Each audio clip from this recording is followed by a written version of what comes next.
Trois quarts d'heure. Alors je ferme ça.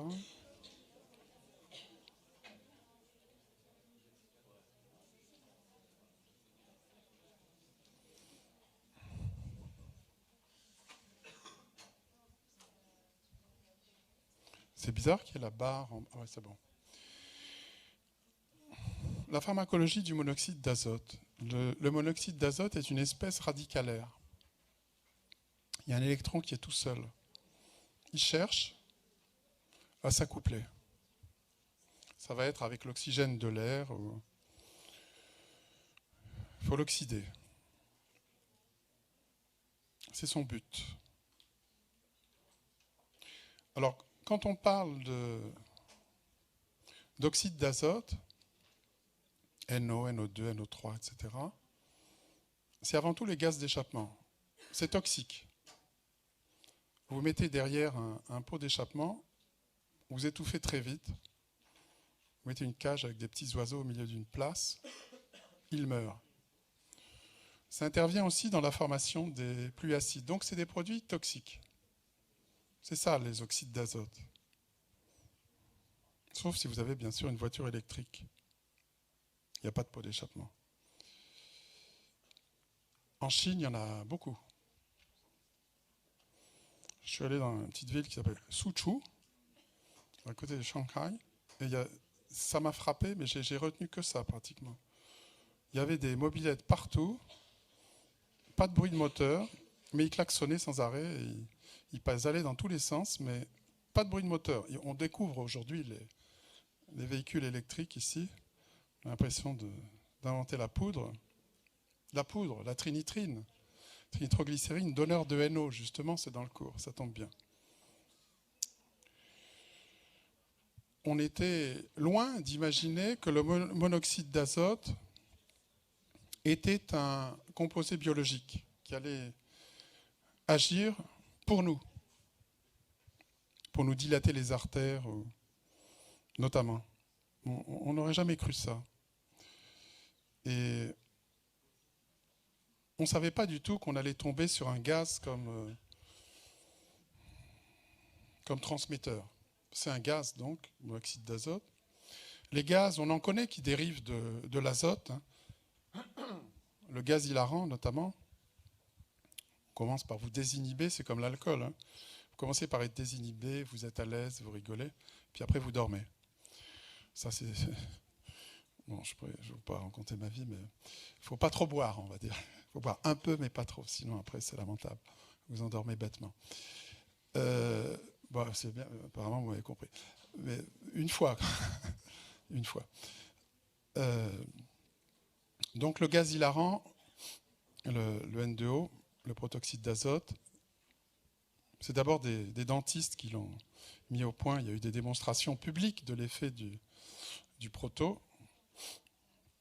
On l'utilise encore. Hein. Il y a un tuyau qui amène du protoxyde d'azote. Il ne faut pas se tromper dans les tuyaux, vous l'imaginez. D'autres gaz très toxiques aussi, qu'on connaît bien. Mais l'intérêt du NO, c'est son besoin de réagir avec une autre espèce radicalaire, qu'il s'agisse, je vous l'ai dit, de l'oxygène ou l'anion superoxyde. Donc il réagit très vite. Donc il a une demi-vie extrêmement brève. Et ça explique qu'on l'ait pas trouvé. On l'a cherché pendant près de 30 ans, sans comprendre exactement la molécule qui intervenait pour faire dilater les artères. On savait qu'il y avait quelque chose, mais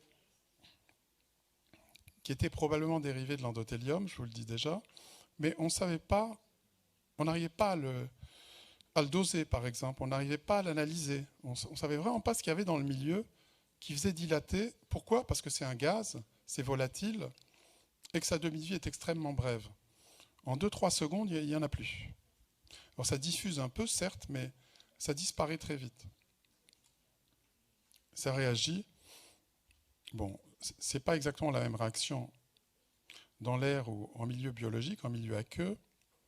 En milieu aqueux, c'est converti en sel, en peroxynitrite, qui peut être très toxique, notamment donner des méthégmoglobinémies chez certains patients qui ont des déficits enzymatiques. On l'avait vu. Alors, comment c'est fabriqué le monoxyde d'azote, le NO?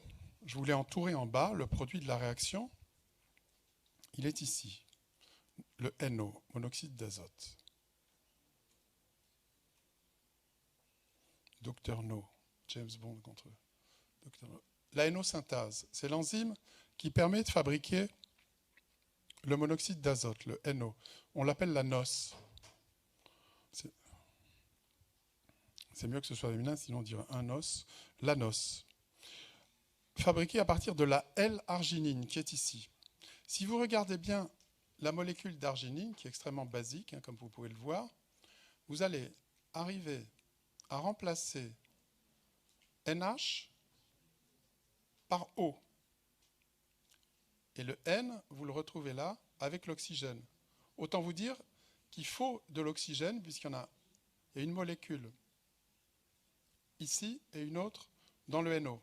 Donc avec de l'oxygène, la NOS va transformer cet acide aminé, l'arginine, en citruline, avec 2 étapes, hydroxyarginine d'abord, puis réduction en citruline. Donc c'est la réaction qui permet de libérer du NO à partir de cet acide aminé qui s'appelle l'arginine, avec différents cofacteurs. Donc cette enzyme, la nitrique oxyde synthase, qu'on appelle la NOS, ou NO-synthase, comme vous voulez, permet de fabriquer du NO à partir d'un acide aminé. Il y a plusieurs isoformes de NO-synthase.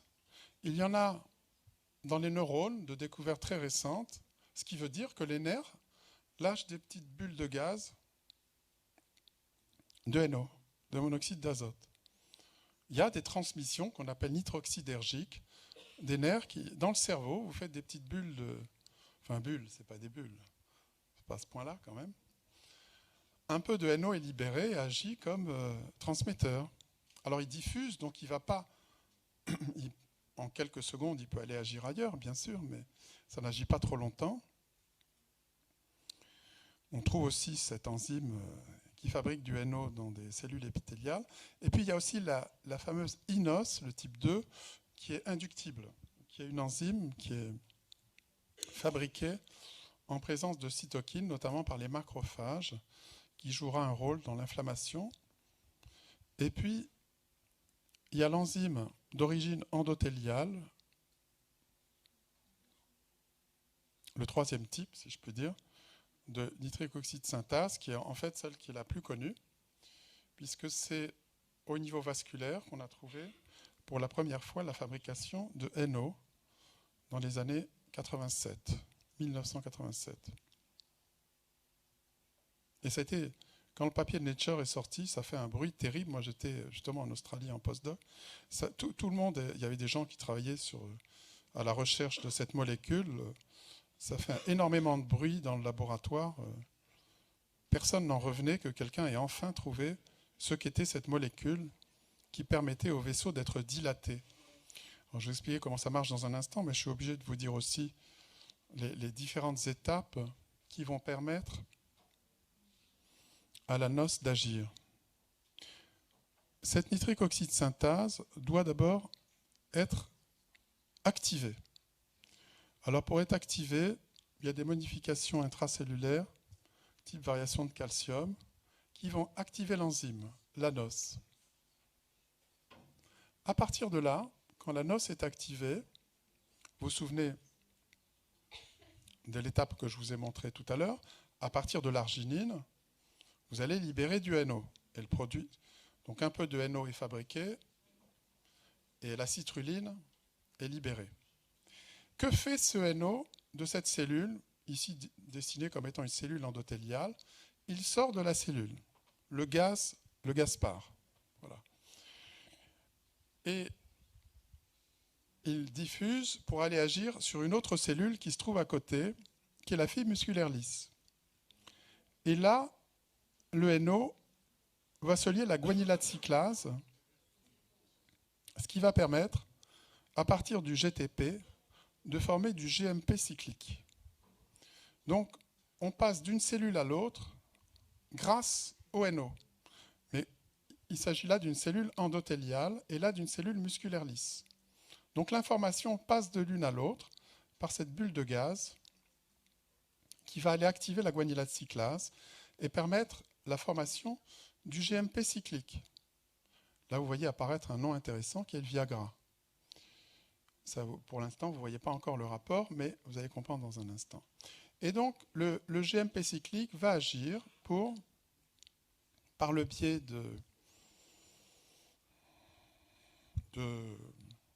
composés ou de variations de calcium, avec encore intervention enzymatique, qu'on pourrait appeler des seconds médiateurs, si vous voulez, qui vont, par une cascade de réactions, aboutir à l'effet biologique, en l'occurrence, puisqu'on a mis une cellule musculaire lisse, une relaxation.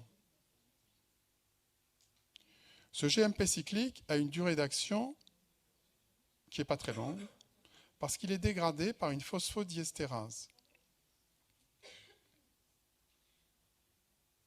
Bon.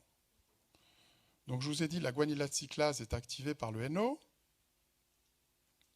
Quand elle fixe le monoxyde d'azote, cette molécule activée convertit le GTP en GMP cyclique. Et à ce moment-là, va survenir la relaxation de la fibre musculaire lisse.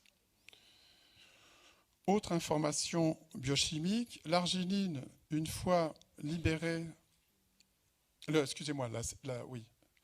l'arginine, une fois consommée pour permettre la libération de NO, une fois consommée, elle doit être régénérée. C'est-à-dire qu'on doit repartir de la citrulline et refaire de l'arginine, afin qu'il y ait un cycle permettant, grâce à la NO-synthase, de continuer à faire du NO. Sinon, si vous ne refaites pas d'arginine, il faut que vous attendiez que vous ayez mangé cet acide aminé, donc des protéines contenant de l'arginine. Ça peut être un peu long. Alors au niveau endogène, on refabrique de l'arginine à partir de la citrulline. Il y a des enzymes pour ça. Et on peut donc, par cette voie, par l'arginosuccinate synthétase, et à partir avec un peu d'aspartate, refaire avec de la citrulline, de l'arginine, et on repart dans le cycle où, sous l'effet de la NO-synthase, vous libérez du monoxyde d'azote. Ouf, je vous ai dit la partie ennuyeuse. Maintenant, voyons à quoi sert le NO et que fait le NO, ce que fait le NO. Eh bien, quand nos amis quimpérois et quimpéroises injectent de l'acétylcholine en travaux pratiques de l'IUT de génie biologique, sans le savoir, ils vont faire libérer du NO par l'endothélium. La tension qui chute avec cette molécule, comme dans d'autres conditions, quand par exemple vous avez beaucoup de flux, si le débit augmente dans une artère, vous augmentez le flux, le débit cardiaque augmente. Il y a plus de sang qui arrive dans une artère, un gros débit. À ce moment-là, ça va frotter sur la paroi de l'endothélium. Et là encore, de façon extraordinaire, la paroi s'ouvre, se relâche. Et le sang passe mieux. Ce qu'on appelle la vasodilatation flux dépendante. S'il y a beaucoup de flux, les artères se dilatent et le sang coule mieux. Parce que l'endothélium va faire la même chose que lorsqu'il voit de l'acétylcholine. Il va libérer notre fameuse molécule qui permet aux artères d'être relâchées.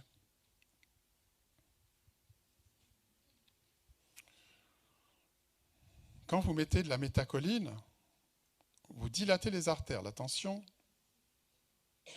chute. En même temps, au passage, comme c'est un agoniste cholinergique, vous vous souvenez que les effets de l'activation des récepteurs muscariniques cardiaques, c'est du ralentissement. Petit rappel. Alors, les gens qui ont permis cette découverte, c'est notamment un monsieur qui s'appelle Robert Furchgott. Et il a trouvé un nom pour ce composé qui dilate les artères, qui est dérivé de l'endothélium. Il l'a appelé EDRF, Endothelium Derived Relaxing Factor. Il a choisi RF juste pour mettre ses petits initiales. Vous savez, ça fait toujours plaisir à quelqu'un de marquer son territoire. Et donc, c'est lui-même qui l'explique. Il a appelé cette molécule Endothelium Derived Relaxing Factor, jusqu'à ce qu'on trouve que cette molécule, Ignaro et Murad, était le monoxyde d'azote. Mais je vous dis, il a fallu des lustres pour qu'on découvre la nature de cette molécule.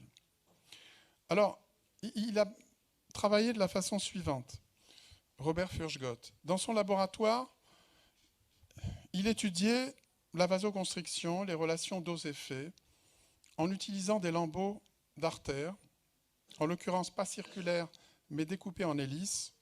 Il travaillait avec un chercheur russe, un russe blanc, qui buvait beaucoup de vodka, évidemment, qui allait toujours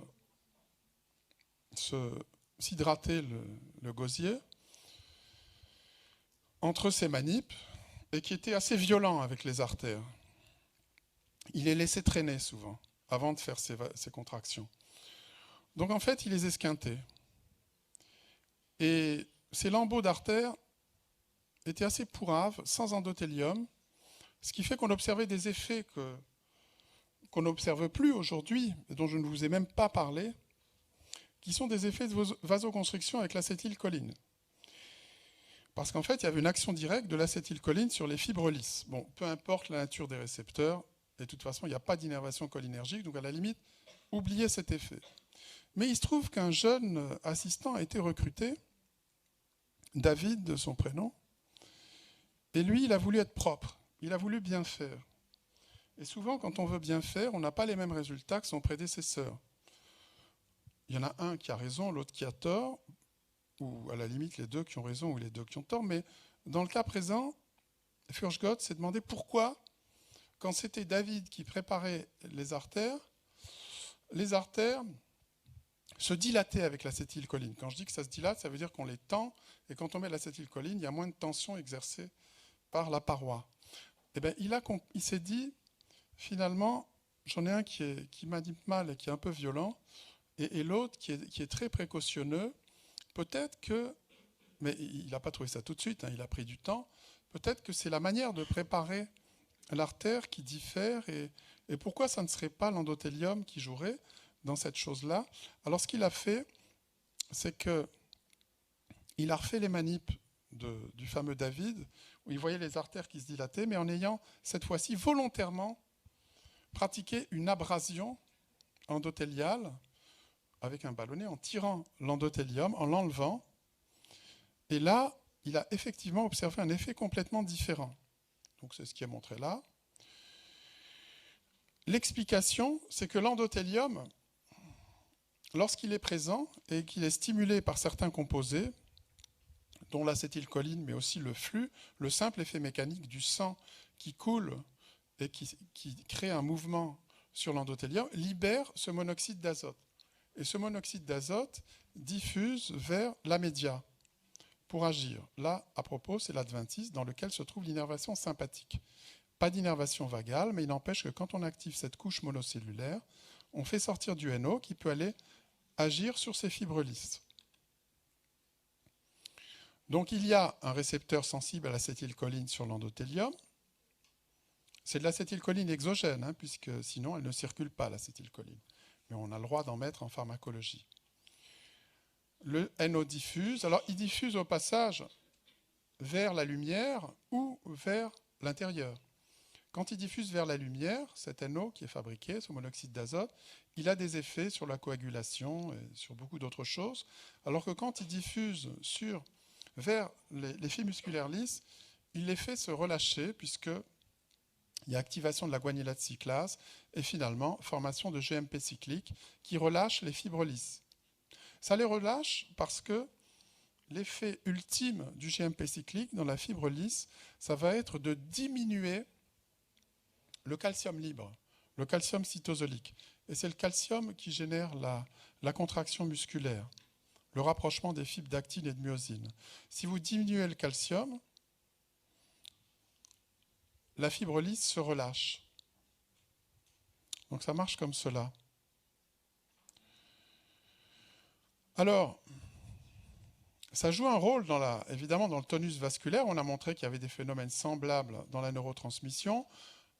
On a aussi des effets d'induction de NOS, c'est-à-dire de production de NO dans des conditions d'inflammation, je vous l'ai dit.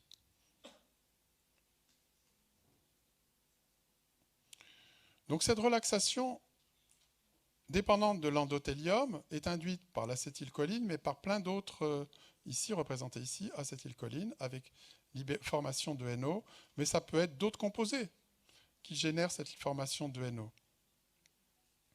Actuellement, on travaille sur un produit libéré par l'endothélium qui aurait l'effet inverse, hyperpolarisant, qui met en jeu d'autres récepteurs. Le flux est très important, les phénomènes mécaniques, pour aussi activer la sécrétion de monoxyde d'azote. Alors parfois, on garde encore le nom EDRF, Endothelin Derived Relaxing Factor. Là, on met les deux côte à côte. En fait, c'est la même chose. Hein. C'est comme quand vous avez appris la sécrétion de dopamine au niveau hypothalamique qui freine la sécrétion de prolactine. Vous avez peut-être vu qu'on l'appelait aussi prolactine inhibiting factor. En fait, c'est la dopamine qui freine la sécrétion de prolactine. Ça, c'est des souvenirs de neuroendocrinologie que vous devez avoir, je pense. Donc, le NO agit en relâchant les fibres musculaires lisses. Il est fabriqué soit par l'endothélium, soit par des neurones. Et ces neurones, dont on connaît l'existence au niveau de l'intestin ou au niveau de la verge, je vais vous dire pourquoi, ne sont pas des nerfs autonomes classiques. C'est-à-dire qu'avant de savoir que c'était le monoxyde d'azote qu'ils libéraient, on savait qu'ils existaient et on les appelait non adrénergiques, non cholinergiques. Je fais toujours des références qui créent la confusion, mais ça me fait penser, quand on parle d'hépatite C, pendant longtemps, on l'a appelée hépatite non A, non B, parce qu'on ne savait pas encore, on ne connaissait pas le virus. C'est pareil. On les a appelés non adrénergiques, non cholinergiques, parce qu'on n'en connaissait pas le médiateur. Aujourd'hui, on sait que c'est le monoxyde d'azote. Mais pendant longtemps, on les a appelés des fibres NANC, non adrénergiques, non cholinergiques. Ces effets du NO, pour être complet, il y a l'effet anti-agrégant du NO, en plus de l'effet sur les fibres lisses. Il peut jouer un rôle au niveau cérébral dans certaines neurotransmissions. On ne connaît encore pas tout, évidemment. Il y a encore beaucoup à faire. C'est peut-être vous qui trouverez des choses. L'action inflammatoire du NO, dans certains chocs septiques notamment. Il interviendrait aussi dans l'apoptose. On l'a mis dans tous les effets possibles et imaginables. On a trouvé du NO et on a montré qu'il agissait. Mais l'effet principal, c'est vasculaire. À tel point que dans l'hypertension ou la maladie coronaire, il y a un concept qui s'est développé qui laisse une large place à une maladie de l'endothélium. Vous pouvez penser qu'un bon endothélium vous dilate vos artères. Vous avez un bel endothélium, vous faites beaucoup de NO, vos artères sont relâchées. Si vous supposez que vous avez l'endothélium malade, vous ne faites pas assez de NO. Et dans ce cas-là, les artères sont plutôt contractées. Alors c'est étudié chez l'homme, et dans ce cas-là, on parle, vous le verrez, vous en entendrez parler, de dysfonction endothéliale. C'est pas très joli comme mot, mais enfin bon. De dysfonction endothéliale. Quand l'endothélium est malade, il ne fabrique pas assez de monoxyde d'azote. Et vous allez comprendre ces 4 lignes. Quand il n'y a pas d'endothélium, ce qui est blanc, si vous enlevez l'endothélium et que vous testez le relâchement induit par l'acétylcholine, vous n'en trouvez pas. Vous n'avez pas fait libérer de NO par l'endothélium, donc il n'y a pas d'effet de l'acétylcholine dans cette gamme de concentration.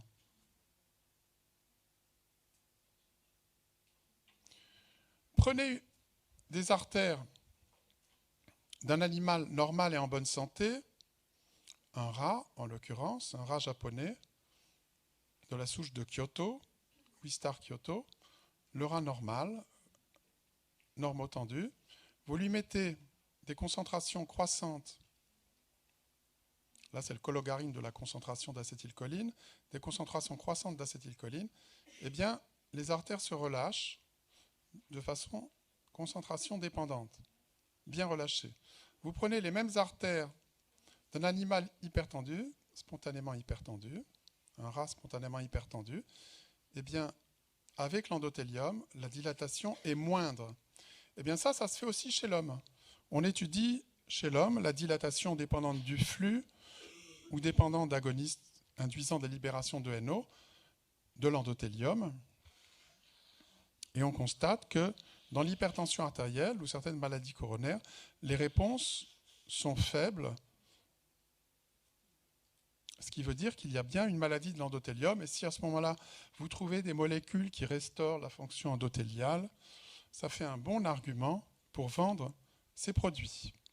Ils vont corriger une anomalie impliquée dans la pathologie considérée. Donc c'est des concepts justes et qui ont un développement thérapeutique, on va dire.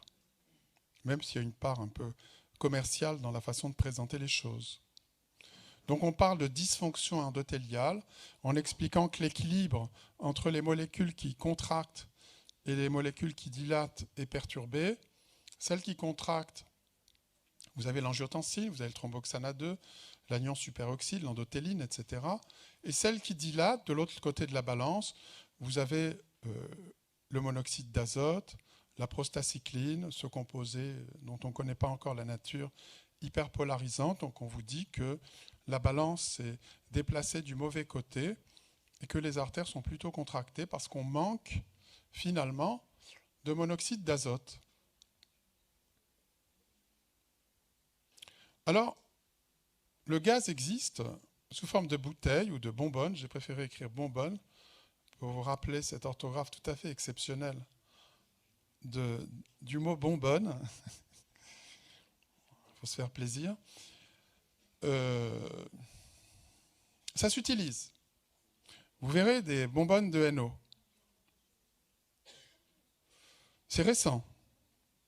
Ce gaz, vous le verrez à l'assistance publique ou en clinique si vous y travaillez. Et on réserve ça à des malades qui ont des hypoxémies, dans des états d'insuffisance respiratoire aiguë, qui ont de l'hypertension artérielle pulmonaire. Et ça dilate, c'est de plus en plus utilisé, les effets pulmonaires du NO. Car il y a aussi des effets sur les fibres musculaires lisses bronchiques qui se relâchent avec le NO, et puis des effets, bien sûr, sur les vaisseaux pulmonaires. L'artère pulmonaire peut se relâcher. Il y a des formes d'hypertension artérielle pulmonaire gravissimes qui répondent au NO. Donc on l'utilise maintenant comme un médicament, si vous préférez.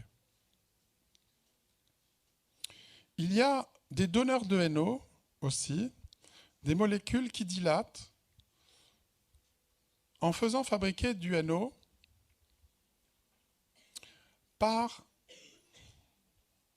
les fibres lisses. Alors là, c'est une façon de contourner l'obstacle.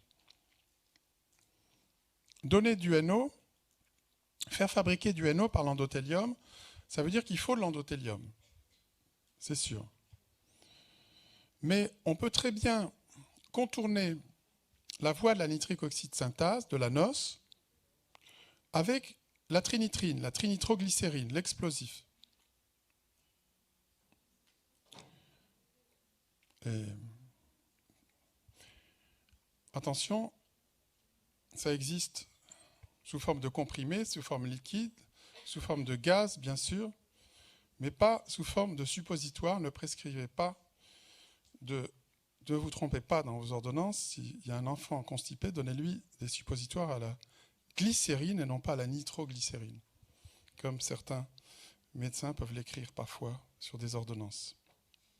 Cela dit, ma propre fille, au lieu de dire l'aspirinusine du Rhône, m'avait demandé une fois à son généraliste de l'aspirine Côte du Rhône. Bon, j'ai un peu honte. Ma propre fille. Bon. Le mauvais exemple du père, peut-être. Et alors, la trinitrine, donc, donne du NO. Ça dilate la trinitrine, la nitroglycérine. Ça dilate, ça rend tout rouge.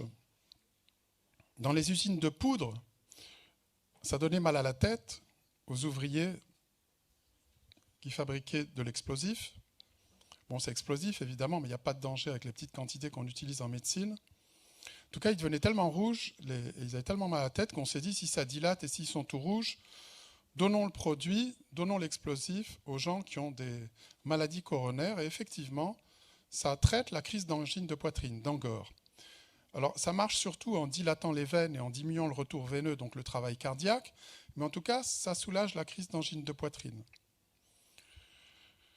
Alors ça existe donc sous toutes les formes, y compris les formes sublinguales. Les formes sublinguales, c'est intéressant, ou les patchs, parce que ça évite le passage par le foie. Quand vous prenez un comprimé, c'est résorbé par les vaisseaux, les veines intestinales, puis après ça passe par le foie, et ça remonte, il y a la veine porte, vous savez, puis les veines sus-hépatiques, et donc le métabolisme hépatique détruit beaucoup de molécules, que ce soit des hormones ou de la trinitrine. Ce qui fait que quand on prend par la bouche des comprimés qui ne résistent pas au métabolisme hépatique, on n'a pas les effets attendus de la trinitrine. Donc ça existe en patch, on se les colle sur le thorax, ou on en prend sous la langue. Bon, alors, quand on se le colle, c'est plutôt à titre préventif, alors que quand on prend, évidemment, sous forme sublinguale, c'est lorsqu'il y a une crise d'angine de poitrine, c'est même un test. Si la douleur disparaît, c'est bien que c'était d'origine coronarienne. Puis à une époque, ça se sniffait, puisque c'est un gaz. Le nitrite d'amyle, ça dilate tout. Ça donne notamment une érection. Ça dilate là où on aime que ça se dilate. Sinon, ça donne mal à la tête aussi. Mais bon, on ne peut pas tout avoir. Hein. Les stimulants dopaminergiques, ça donne une érection et ça fait vomir en plus. Donc ça serait bien qu'on arrive un jour à avoir quelque chose qui n'a pas des inconvénients de ce genre. Bon, c'est une parenthèse aussi. J'ai tout testé. Hein. Faut, évidemment, quand on est pharmacologue, il faut tout essayer, vous le savez. Hein. Je pourrais vous raconter des histoires, mais bon, je n'ai pas le temps, hélas. Alors, je vais passer là-dessus aussi. Bon, les effets aigus, je vous l'ai dit, c'est la crise d'angine de poitrine, la crise d'angor. Vous sortez dans le froid, ça se contracte.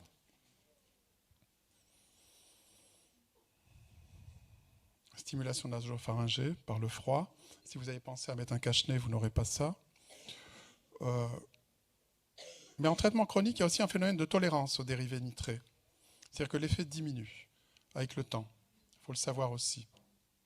Et si on arrête brutalement, on peut avoir un rebond de crise d'angine de poitrine. Comme ça dilate,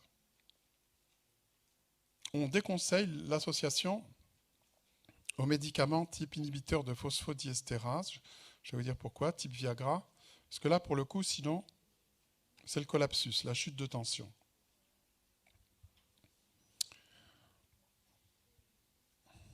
Pourquoi ? Parce que si vous avez un donneur de NO, vous faites du GMP cyclique en quantité, et si vous empêchez la dégradation du GMP cyclique, il reste là plus longtemps, et il y en a plus. Donc l'effet est énorme, et la vasodilatation généralisée fait que vous pouvez en mourir. Comme le cardinal d'Agnello, qui était mort dans l'épectase, qui est un terme ancien, qui avait été choisi par l'Église pour ne pas dire dans quelles conditions il avait disparu. Mais évidemment, on est allé chercher dans le dictionnaire la signification du terme et ça l'avait remis à la mode. Inhibition de la phosphodiesterase, ça s'obtient notamment avec le sildenafil, le Viagra, les petites dragées bleues de Pfizer. Maintenant, il y en a d'autres, il y a des MeToo, des petits frères, ME, trait d'union T2O, moi aussi, des petits frères, comme le Cialis ou d'autres, ou le Levitra, etc. C'est des molécules qui, au départ, étaient faites pour inhiber la phosphodiesterase cardiaque, avec l'idée qu'on allait augmenter la MP cyclique et avoir des effets inotropes intéressants pour traiter notamment les insuffisants cardiaques. Donc il y avait des insuffisants cardiaques qui ont reçu cette molécule à l'essai, qui étaient toujours en insuffisance cardiaque, essoufflés, mais en érection. Et ce n'est pas inintéressant de l'observer, voire de le rechercher, cet effet. Pourquoi ça ne marchait pas sur le cœur? Parce que la phosphodiestérase n'est pas exactement la même qu'au niveau des corps caverneux ou du clitoris. Il faut que j'intéresse tout le monde. Je vous montre une section de la verge, image douloureuse par excellence. Et vous avez ici l'urètre dans le corps spongieux, intéressant, mais surtout, vous avez les corps caverneux. Les corps caverneux, à l'état de repos, à l'état flaccide, si vous ne voyez pas ce que je veux dire, vous allez dans de l'eau froide et vous ressortez, vous comprendrez tout de suite. Les cavernes, c'est des tout petits trous. C'est tout petit, quoi. C'est tristounet. Il n'y a pas grand-chose. En fait, pourquoi? Parce que les fibres lisses qui se trouvent être dans ce tissu, les corps caverneux, sont contractées. Elles sont contractées, donc il n'y a pas de sang dans la verge. C'est marrant, vous avez l'air d'écouter là. Il n'y a plus de bruit soudain.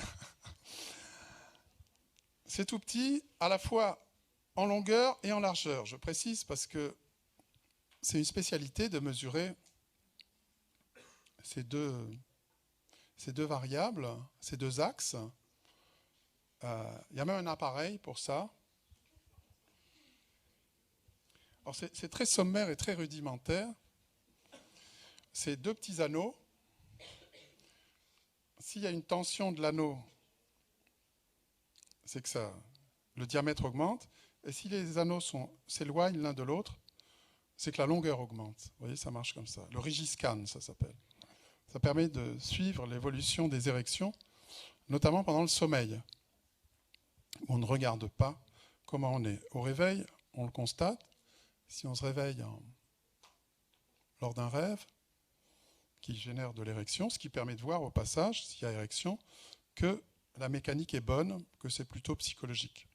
Par contre, quand il y a des neuropathies ou des maladies vasculaires, là, s'il n'y a pas d'érection nocturne, c'est que ça sera plus difficile à soigner. Enfin, le Viagra et les dérivés restent quand même actifs et intéressants. Alors donc, je vous disais, il n'y a pas beaucoup de sang, c'est contracté.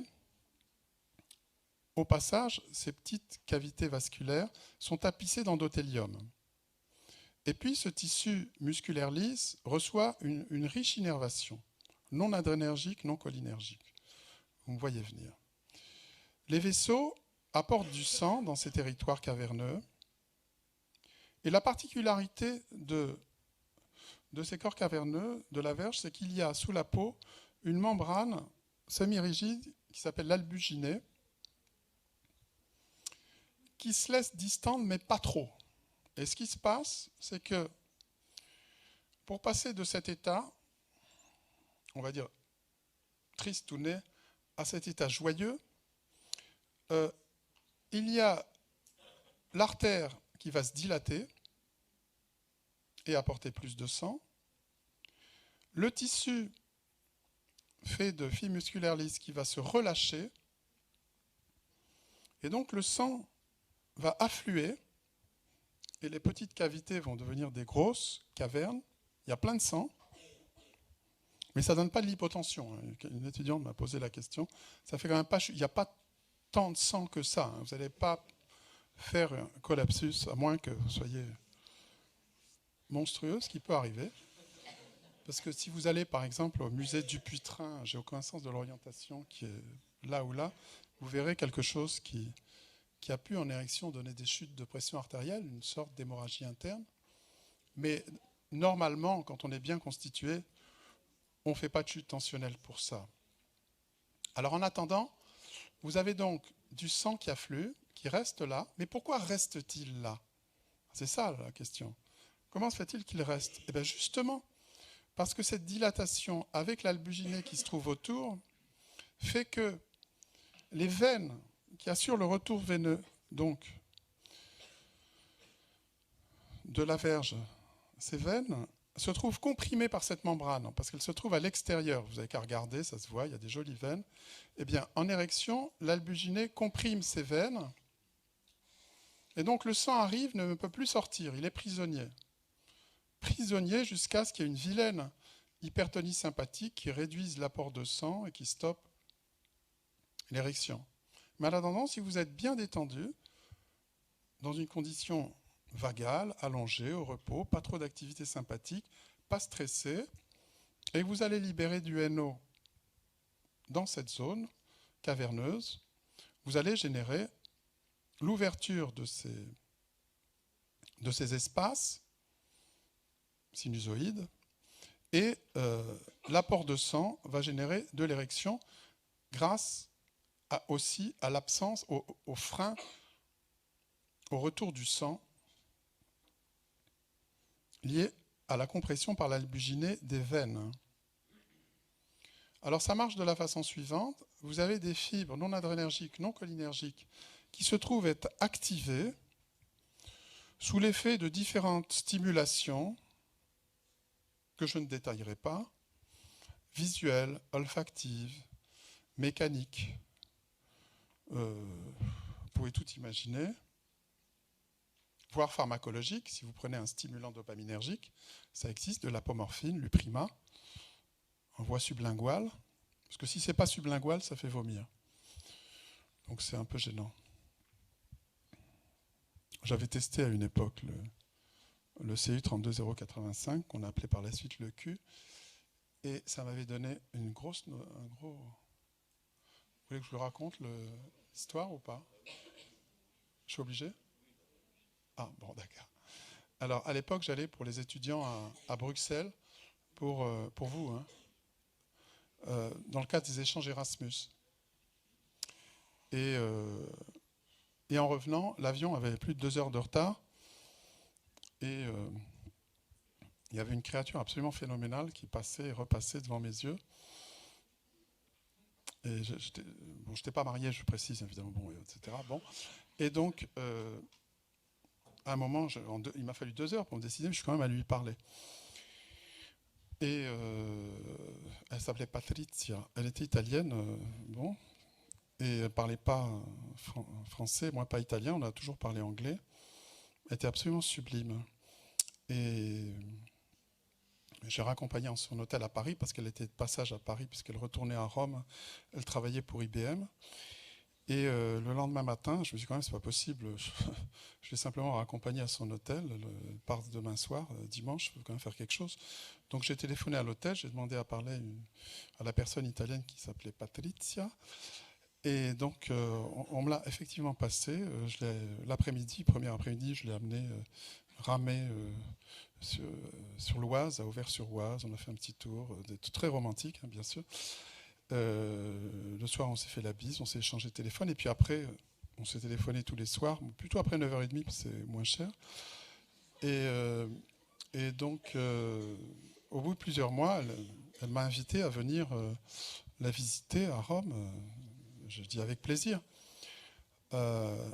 Et comme je travaillais à l'époque sur le CU 32085, qui est un dérivé de l'ergot de seigle, mésulergine, aujourd'hui utilisé dans la maladie de Parkinson, où au passage ça excite les Parkinsoniens, ça les rend très sexuellement avides, on va dire.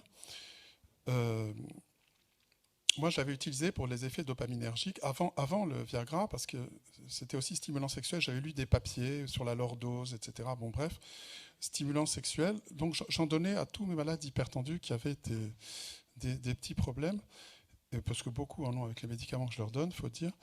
Et notamment, je faisais des sortes de courbes dose-effet où j'augmentais graduellement les doses et ça finissait toujours par marcher. Je me souviens une fois, j'avais une étudiante à côté de moi, une externe anglaise qui s'appelait de son prénom Margaret, qui était rousse, hein, à peu près comme toutes les Anglaises, qui était prude comme toutes les Anglaises, et qui notait les chiffres de pression artérielle que je lui dictais très consciencieusement. Et donc elle écoutait ce que disait le monsieur. J'étais passé à 5 mg et il m'a dit j'ai dû arrêter. Alors je me suis dit, bon, bah, ça y est, il va me dire qu'il vomit, etc. Il m'a dit non, j'ai dû arrêter parce que ma femme en avait marre au bout de 7 fois. Alors là, je me souviens, la pauvre Margaret, sa mâchoire s'est relâchée, le stylo est tombé, mais elle est restée quand même avec son visage bien sérieux, bien anglais, bien figé. Il y a ce petit signe de la mâchoire qui s'est légèrement ouverte, m'a quand même signalé qu'elle était intéressée, à tel point que quand elle est repartie en Angleterre, elle m'en a pris un petit cajot de gélules. Mais moi, j'en ai donc mis de côté pour moi. Et donc, quand je suis parti à Rome, on est allé sur une île qui était juste en face. Je ne sais plus comment ça s'appelle ces îles, mais je garde un souvenir absolument merveilleux. Enfin, peut-être pas la première nuit quand même. Et donc, on est arrivé là, sur cette île, on était logé chez l'habitant. Il y avait, en plus, quand j'ai vu le grand lit, je me suis dit, ah bah ça y est, c'est pour ce soir alors. Hein. Donc, j'avais ma gélule dans la poche hein, quand même. Et on est allé manger au bord de l'eau. Je me souviens, j'ai pris un calamar avec du riz à l'encre noire. Et je me suis avalé ma gélule juste avant, bien sûr, puis j'ai calculé le délai d'action, la dose et tout. Là où je suis un peu bête, c'est que j'avais quand même pris le 5 mg. Je voulais tout de suite avoir l'effet maximum. Et à ce moment-là, j'ai commencé à ressentir des nausées absolument terribles. Et alors, je lui ai dit que j'étais allergique au seafood, hein, quand même, parce qu'évidemment, ça peut passer. Et puis, la première nuit a été une véritable catastrophe, puisque j'étais très malade. Je vous détaille les effets des stimulants dopaminergiques sur la zone du vomissement qu'on appelle la chémorécepteur trigger zone, qui se trouve près de l'area post-REMA, pour refaire sérieux. Et oublié cette première nuit, mais par la suite, bon, évidemment, je me suis rattrapé, c'est revenu. Et sans stimulant. Mais c'est pour vous dire, quand on fait des relations dose-effet, il faut quand même commencer par des petites doses, voir comment on répond, augmenter, etc. Ne faites jamais comme moi, surtout pas avec ces produits. Mais en tout cas, c'est un premier souvenir lié au stimulant dopaminergique qui était le CU32085. Et un jour, quelqu'un m'a dit, mais le Q, et quoi? J'avais même pas pensé que CU, ça faisait Q. Mais bon, comme je l'appelais par son nom de code. Malheureusement, le laboratoire sans dose de l'époque n'était pas du tout intéressé par ces effets, jugeant que ce n'était pas dans l'air du temps et que c'était mauvais pour l'image du labo, ce qui est une grosse erreur, parce que par la suite, quand il y a eu le Viagra, là, c'est très bien passé avec Pfizer et ça a été un énorme marché. C'est une question d'époque. À certaines époques, on peut commercialiser un produit et pas à une autre. Alors, vous expliquez pourquoi, je ne sais pas. Moi, je trouvais que c'était important, que ça pouvait rendre service. De même qu'aujourd'hui, ce médicament n'est pas remboursé. Alors que vous avez des patients qui en bénéficient, qui ont des neuropathies ou des maladies qui font qu'il y a une dysfonction érectile, comme on dit, pour ne pas dire impuissance, et on ne peut pas, il n'est pas remboursé, ça coûte une fortune. Il y a des malades qui en demandent simplement pour les anniversaires, ou pour Noël, ou éventuellement pour la fête des mères. Il y en a un qui m'a dit pour faire plaisir à son épouse. Mais je pense qu'il charrie un peu. En général, il demande une autre ordonnance quand même. Hein. Alors si vous comprenez pourquoi, c'est parce que la femme n'est pas censée savoir qu'éventuellement le malade en prend pire qu'il a une maîtresse. Et une fois, il y a un malade qui était allé, le malade était décédé, la femme est venue chercher les produits et on lui a donné le Viagra et ça fait une terrible histoire parce qu'il n'était pas censé savoir qu'il en prenait. Donc, bon, ça c'est des petits détails. Mais quand on a l'habitude, on fait tout de suite une deuxième ordonnance et tout, et on ne pose pas de questions, bien sûr. Alors, pour en revenir à nos moutons, si je puis dire, alors, dans la fibre musculaire lisse, avec le NO qui est libéré par ces fibres, vous activez la guanylate cyclase, vous faites du GMP cyclique. Normalement, le GMP cyclique est dégradé par la phosphodiesterase de type 5. J'ai pratiquement fini. Quand vous donnez du Viagra, vous empêchez cette dégradation du GMP cyclique par la phosphodiesterase, et donc vous avez un GMP cyclique qui augmente. Et la majoration du GMP cyclique, ça veut dire diminution du calcium libre cytosolique, autrement dit, relâchement des fibres lisses et érection. Ça, c'est des manips aussi faites sur des rondelles de verge, c'est horrible à dire, mais c'est à peu près ça. C'est 1 sur la vitesse d'hydrolyse, l'inverse de la vitesse d'hydrolyse. Hein, c'est les courbes de Lineweaver et Burke. Et en présence de concentration élevée de sildenafil, vous inhibez la phosphodiesterase de type 5. Alors, je passe mon temps à dire de type 5 parce que la phosphodiesterase de la verge n'est pas la même que celle qui se trouve dans le cœur, dans les poumons ou dans la rétine. Il y a aussi de la phosphodiesterase dans la rétine qui intervient dans la vision des couleurs. Ce n'est pas pour voir la vie en rose, c'est plutôt la vie en vert ou en bleu que vous pouvez voir, que vous pouvez constater lorsque vous prenez des fortes doses de sildenafil, de Viagra ou autre. Ça peut vous perturber la vision des couleurs. Et comme je vous l'ai dit tout à l'heure, vous n'associerez pas les dérivés nitrés, les donneurs de NO, à ceux qui empêchent, à ceux qui inhibent la phosphodiesterase. Parce que sinon, vous avez un GMP cyclique qui explose et donc un effondrement de tension, une syncope, un accident cardiaque, éventuellement la mort. Petite expérience que j'avais fait faire à Laetitia, je me souviens, quand elle était étudiante de DEA, je lui ai injecté des concentrations croissantes de sildenafil et regardé la tension et la fréquence cardiaque. Vous allez comprendre pourquoi je vous montre ça pour terminer. Alors ça l'a passionnée de voir l'érection des rats, mais je lui ai demandé de mesurer la pression. Donc, elle a mesuré la pression, mais quand même, elle m'a parlé régulièrement du phénomène qui me laissait indifférent, bien sûr, puisque moi, ce qui m'intéressait, c'était la pression artérielle. Eh bien, quand on donne du sildenafil à des rats en bonne santé, la pression ne bouge pas, mais vous observez avec stupéfaction que le cœur s'accélère. Comment se fait-il que la pression ne bouge pas et que le cœur s'accélère? C'est parce que vous avez tout de même un effet vasodilatateur de ces molécules. Ça agit de préférence sur la phosphodiesterase de type 5 qui est au niveau de la verge, mais vous avez aussi une action sur la phosphodiesterase qui se trouve ailleurs, notamment au niveau des vaisseaux, et qui donne aussi de la vasodilatation. Et si le cœur s'accélère, c'est un phénomène réflexe. Comment a-t-on vérifié qu'il était réflexe? Eh bien, on a refait la même expérience chez des animaux auxquels on avait, dont on avait bloqué les réflexes, en donnant des molécules qui bloquent les réflexes cardiovasculaires. Et dans ces cas-là, quand on empêche le cœur de s'accélérer, ce qui compensait partiellement la vasodilatation, si on empêche le cœur de s'accélérer, ce que vous voyez là, malgré les fortes doses, eh bien là, la tension s'effondre. Ça veut dire qu'il faut que les réflexes fonctionnent bien pour qu'il n'y ait pas de chute de tension avec le sildenafil, le Viagra. Et c'est vrai chez l'homme aussi. Si on donne ce médicament à des hommes qui ont des dysfonctions endothéliales, qui ont une maladie artérielle, on peut avoir des chutes de tension importantes. C'est pour vous dire aussi qu'il ne faut pas donner tout de suite 100 mg, mais commencer par des petites doses et ne pas associer ça aux dérivés nitrés.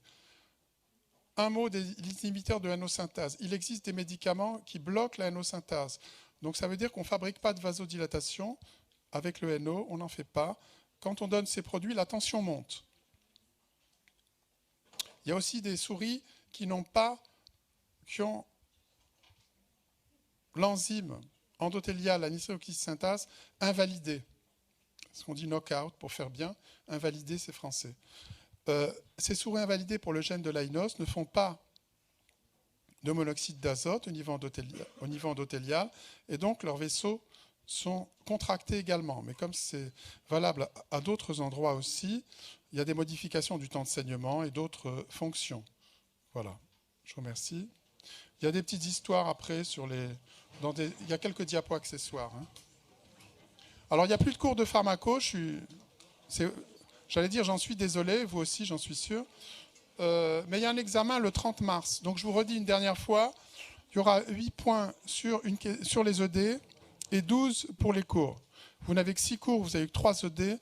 Donc normalement, en travaillant bien, vous devriez réussir.